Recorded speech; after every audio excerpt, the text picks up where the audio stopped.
আসসালামু আলাইকুম দর্শক, আমার ভিডিও স্ক্রিনে যে ভিডিও ক্লিপে দেখতে পাচ্ছেন উনি হচ্ছে বাংলাদেশের কুখ্যাত বিখ্যাত ঠান্ডা মাথার গুণী। তার নিখুঁত অভিনয়ের কাছে হার মানবে নাটক ও সিনেমার নায়করাও। আসুন তাহলে তার মূল পরিচয়পত্র এবং তার সাধারণ নাটক সম্পর্কে আমরা বিস্তারিত আলোচনা করি। তার নাম হচ্ছে সাদ বিন আজিজুর রহমান। তার বাড়ি হচ্ছে বগুড়াতে। তার আব্বা হচ্ছে একজন আলেম এবং তিনি শিক্ষকতা করেন একটা আলিয়া মাদ্রাসায়। তিনি কিন্তু আপনি আমার মতো গরিবের সন্তান না, তিনি হচ্ছে অবশ্যই কোটিপতির সন্তান। তা না হলে কি তার চারতলা বাড়ি থাকে। তার দুই ভাই এবং এক বোন। তার বড় ভাই এবং বোন তাকে ঢাকায়, সে তাকে বগুড়াতে তাদের নিজ বাসায়। সে পরিবারের ছোট সন্তান, তাই সে তার পিতামাতা সেবা যত্ন করে। আর সেবা যত্নের নামে দেখেন কি করতেছে।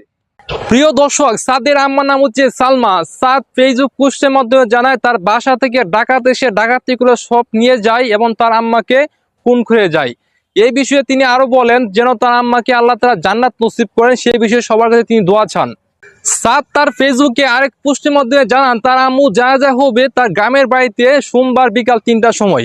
এইগুলো ছিল তার সব সাধারণ নাটক। অনলাইনে যে অনেকগুলো ভিডিও ভাইরাল হয়েছে, সেই ভিডিওগুলো আপনি দেখলে বুঝতে পারবেন সে এত সুন্দর করে সাজিয়ে গুজিয়ে উপস্থান করেছে যে ধরার কোনো স্কোপই নাই যে সে তার আম্মাকে খুন করেছে। আস্তাগফিরুল্লাহ। তারপর যখন উক্ত ঘটনাটি র্যাব এবং সেনাবাহিনী জানতে পারে, তখন তারা পুরোপুরি তদন্ত করে যে তাদের বাসায় সিসিটিভি ফুটেজ আছে সে পুরে চেক করে তারা সন্দেহ করে সাদের মধ্যে কোনো কিছু আছে, লুকানো আছে। সেটা তারা অনেকভাবে তদন্ত করার পরে তার মূল তথ্যটা বার করে। তারপর সাদ একসময় স্বীকার করে সে বাধ্য হয় সে তার আম্মাকে খুন করেছে। সে কেন খুন করলো তার কারণটা অবশ্যই তিনি বলে দিয়েছেন। সাদকে যখন র্যাব জিজ্ঞাসাবাদ করলো তখন সে বলল যে তার আম্মুকে মারার কারণ হচ্ছে তার একটা প্রেমের সম্পর্ক ছিল, সেটা বাধা হয়ে দাঁড়াইছে তার আম্মু। এবং তার প্রতিদিন 500 থেকে 1000 টাকা খরচ থাকতো, সেটা সে ঘর থেকে চুরি করে নিত। সেগুলো বাধা দিয়েছে তার আম্মু।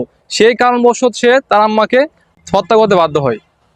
তাহলে আপনারাই বলেন, মাদ্রাসা পুরো একটা ছেলে যার জন্ম হয়েছে আলেমের ঘরে, সে কিভাবে সম্ভব বা কিভাবে পারলো তার মাকে সামান্য টাকা এবং প্রেমিকার জন্য হত্যা করতে। এই জিনিসটা দেখার পরে আমি আসলে আশ্চর্যবোধ হয়ে গেছি। আসলে একটা কথা আছে না যে চুরের ঘর থেকে আলেম হয় আর আলেমের ঘর থেকে জালেম হয়, সেটা হয়তো আবার নতুন করে উদাহরণস্বরূপ হিসাবে প্রমাণ হয়েছে বিশ্ববাসীর কাছে।